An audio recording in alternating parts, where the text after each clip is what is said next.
ఆంధ్రప్రదేశ్ రాష్ట్ర ముఖ్యమంత్రి సహాయ నిధి క్రింద బాధిత కుటుంబాలకు 19,30,000 రూపాయల చెక్కులను బాధితులకు రంపచోడవరం నియోజకవర్గ ఎమ్మెల్యే ఎం శిరీషాదేవి ఆమె భర్త నియోజకవర్గ తెలుగు యువత అధ్యక్షుడు ఎం విజయభాస్కర్ చేతుల మీదుగా సోమవారం స్థానిక టీడీపీ పార్టీ కార్యాలయంలో బాధితులకు నేరుగా వారు అందజేశారు. ఈ సందర్భంగా ఎమ్మెల్యే శిరీషాదేవి మాట్లాడుతూ వైద్యం నిమిత్తం అవసరార్థులకు అందించే సాయం అత్యంత విలువైనదని అన్నారు.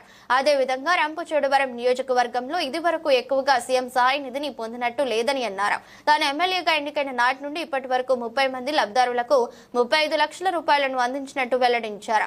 రంపచోడవరం నియోజకవర్గంలో రాజబొమ్మంగి, దేవీపట్నం, రంపచోడవరం, చింతూరు, ఏటపాక, విఆర్పురం, కూనవరం మండలాల 22 మంది లబ్ధారులకు 19.30 లక్షల రూపాయల లబ్ధారులకు చెక్కులు అందజేయడం జరిగిందని ఈ కార్యక్రమంలో నియోజకవర్గ తెలుగు యువత అధ్యక్షులు మఠం విజయభాస్కర్, తెలుగుదేశం పార్టీ మండలాల అధ్యక్షులు మరియు నాయకులు పాము అర్జున్, పల్లాల వెంకటరమణారెడ్డి, కారం సురేష్ బాబు, మర్రిశెట్ల వెంకటేశ్వరరావు, గురుకు శేషకుమార్, జర్తా వెంకటరమణారెడ్డి, పెండపాటి అనంత మోహన్, అడబాల బాపిరాజు, నిరంజని దేవి, గనజాల తాతారావు, షేక్ సుబాని, బీశెట్టి అప్పాజీ, కిలారి వెంకన్న, రాంబాబు, సన్యాసిరెడ్డి, శ్రీనివాస్ చౌదరి, అబ్బులు, మాగాపు బాబురావు, పండు ఆదినారాయణ, వీరబాబు తదితరులు పాల్గొన్నారు.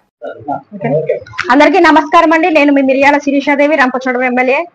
అసెంబ్లీ పూర్తి చేసుకున్న తర్వాత కాన్స్టిట్యున్సీలోకి వచ్చి ప్రజల సమస్యల నిమిత్తం ఈ రోజు హెడ్ క్వార్టర్ లో ఉన్నటువంటి పార్టీ ఆఫీస్ లో ప్రజలందరికీ అందుబాటులో ఉండడం జరుగుతూ ఉంది. ఈ రోజు ప్రధానంగా 22 చెక్కులు సీఎం రిలీఫ్ ఫండ్ నుంచి ఎవరైతే అనారోగ్య సమస్యలతో ఉన్నారో, ఒక చంద్రబాబు నాయుడు గారు, అదేవిధంగా ఎన్టీ రామారావు గారు ఒక కుటుంబానికి ఒక పెద్దగా తన బాధ్యత ఏ విధంగా అయితే నెరవేరుస్తానని మాట ఇచ్చారో దాని ప్రకారంగా అనారోగ్యానికి గురైన ప్రతి కార్యకర్తకి, ప్రతి వ్యక్తికి కూడా ఎవరైతే మన పేరు మీద అప్లై చేసుకున్నారో సహాయ నిధి కోరుతూ వాళ్ళందరికీ కూడా మనం ఎమ్మెల్యే అయినప్పటి నుంచి వస్తూనే ఉన్నాయి. ఈ రోజు ప్రధానంగా ఈ నెల రోజుల్లో 22 చెక్కులు రావడం జరిగింది. 19,29,000 రూపాయల చిన్న డబ్బులు ఈ రోజు ఎవరైతే బాధితులు ఉన్నారో అనారోగ్యం గురైన వాళ్ళ యొక్క ఖాతాల్లోకి కూడా చెక్కుల రూపంలో జమ చేయడం జరుగుతూ ఉంది.